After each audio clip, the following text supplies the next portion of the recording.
Broadcasting live from the Business RadioX studios in Phoenix, Arizona, it's time for Phoenix Business Radio, spotlighting the city's best businesses and the people who lead them.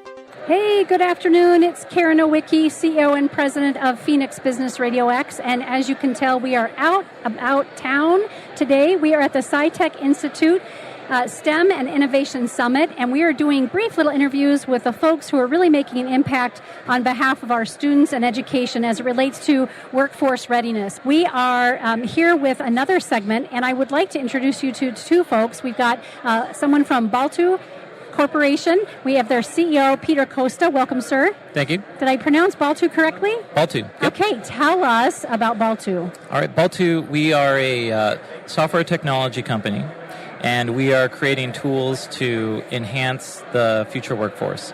So we focus on augmenting human capability. Our previous experience has been a lot in virtual reality and augmented reality. And we want to be able to use these types of technologies for good. So I see there's a conscious capitalism sign here behind me.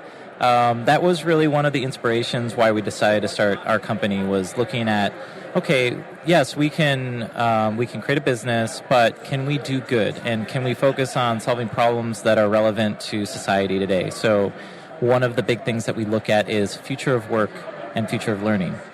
And what are we doing to basically get somebody to be upskilled or reskilled into the workforce? Right now, we don't have the traditional, traditional path of job placement that existed even 10 to 20 years ago, where it was, I'm going to school to be this, and now I'm going to do this for the rest of my life. A lot of companies that we've spoken with have been talking about, I never see a new face when I go back to a place 6 months later. So this environment of people constantly moving around, new industries that could possibly get disrupted, how do we bring somebody as quickly as possible into a job position? And that's really what we're focusing on, is how quick can we reskill and upskill somebody? And we feel that we have the technology that will allow people to do that without having to go through formal training, that a lot of your training can be basically put right on the job. Oh my gosh, so important. Are you an Arizona-based company? Yes, we are located in Mesa. Yeah, very good. All right, and representing Maricopa Unified School District, we have the STEAM Integration Specialist, Dr. Donna, last name? Jagelski. That actually would have been a lot easier had I just asked you before we went on air. Welcome, Dr. Donna. So glad you're here. Thank you so much. I'm happy to be here. So tell us about your role as a STEAM Integration Specialist, and then why this summit? Okay, well, in terms of my role as STEAM Integration Specialist, I serve the entire district.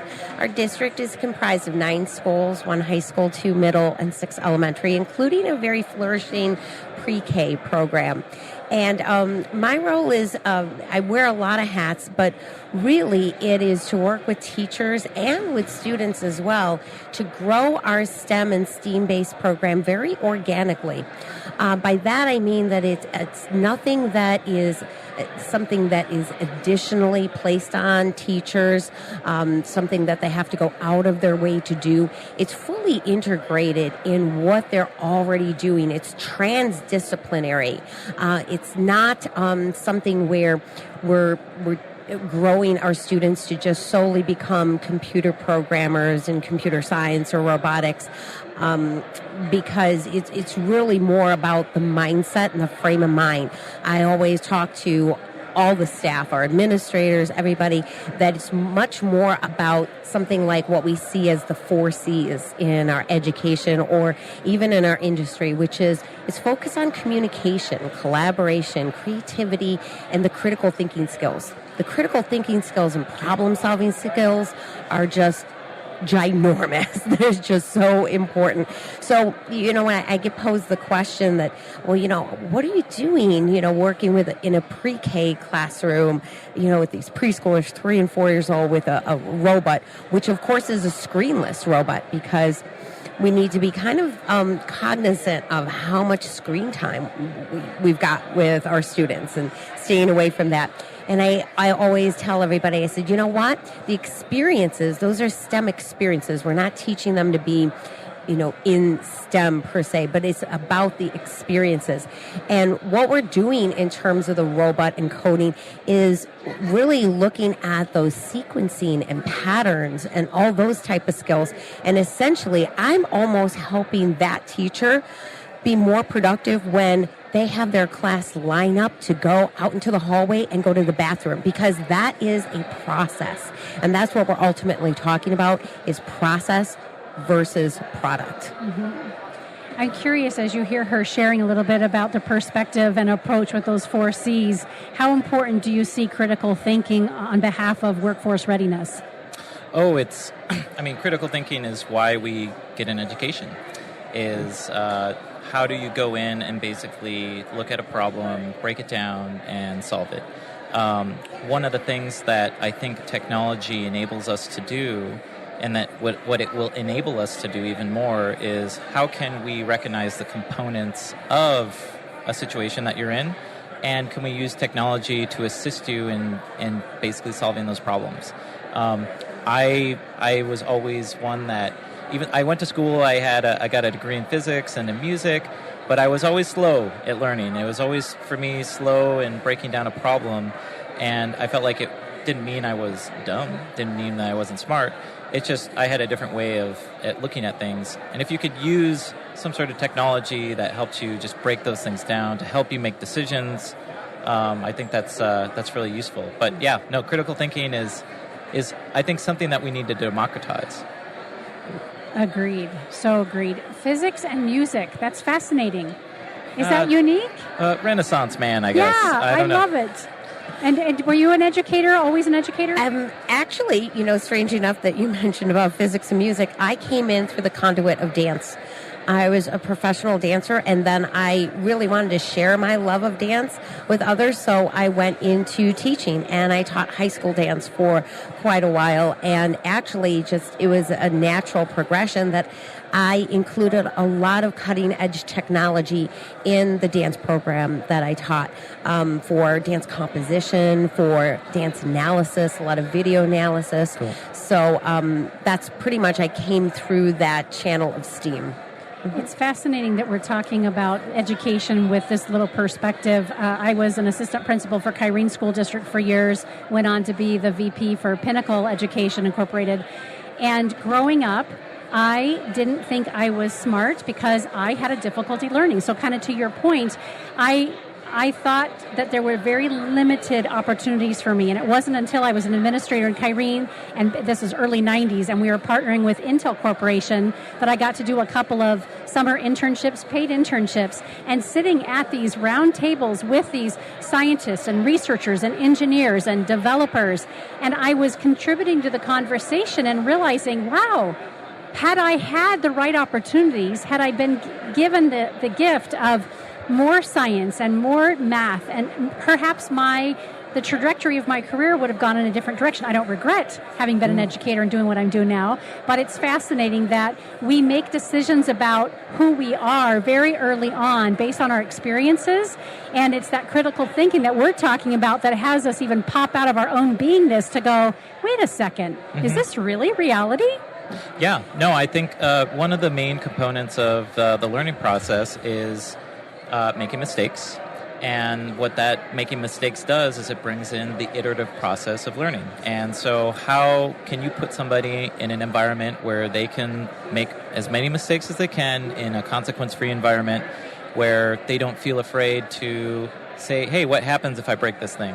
And I think that's where like what we've been working a lot with virtual reality and augmented reality is really useful, because you can put people in a place where, hey, you're not going to be messing up the $1 million piece of machinery. You're not going to be hurting somebody. You're going to be able to define what are the boundaries of the environment that you're in, and then basically say, okay, I know that when I do this, this happens, and that's not good. And so I think that's what most people that I've spoken with really enjoy, that hands-on learning, and how can you put somebody in those environments. And I think that's really the big challenge that we're facing in education and in our classrooms, is that there are so many educators and students that are conditioned to finding the one right answer. So much of that is placed on us impose on us from our assessment, our assessments, that everyone feels that everything is a multiple choice question and response, a true and false, where that is not real life. And what we're providing with so much of our STEM and STEAM-based learning is exactly that. It's scenario-based, and it mirrors real life, where it is not just a multiple choice, A, B, or C, A, B, C, or D, or true or false. It goes much deeper than that. You have situations and scenarios that there are multiple solutions. Yeah, it's like a laboratory. I think that was when I took my music classes at ASU. Somebody told me, well, think of your experience here as like a lab, and you can blow anything up, and you can do whatever you want, and it's not gonna ruin your career. People aren't gonna hate you for it. Your professors are gonna critique you for it, and so are your peers. And when I took that approach, yeah, there was moments where I was probably embarrassed because I tried something new, but I learned from it. And I think that's the same mentality that we need to have when it comes to learning. You're here in the lab, this is a safe space, and that should be these defined learning areas. So the more that we can promote that over in our entire society, I think the better product or the better outcome that we're going to have with the learner. I so agree. I'm thinking as you're talking about my youngest, he's 12 in middle school, and we talk about consequences at home. Like if you do something, of course, there's a consequence, sometimes an imposed consequence, sometimes a natural consequence. What you're talking about in these environments is an opportunity to practice and not have these huge, expensive and or disciplinary consequences. We get to play and get used to that way of thinking so that we can experience. That sounds like the positive thinking philosophy. It is a little bit like the positive, and natural yes. Consequences. Absolutely. Listen, we're just about out of time for these little, mini interview fast rounds, but I would love for each of you, again, one more time to share who you are, where we can get a hold of you and your organization or your company. Donna, would you start for us first? Yes, Dr. Donna Jagelski, STEAM Integration Specialist with the Maricopa Unified School District. Peter Costa, CEO and co-founder of Baltu, baltustudios.com, and that's BALTU studios. We are augmenting human capability. And the website for you guys? Yeah, www.baltustudios.com. Okay, perfect. And on social media as well? At Baltu Studios. Easy peasy. Yeah. All right. Thanks again, guys. So glad you're here. Go enjoy your afternoon. All right, thank you. Thank you.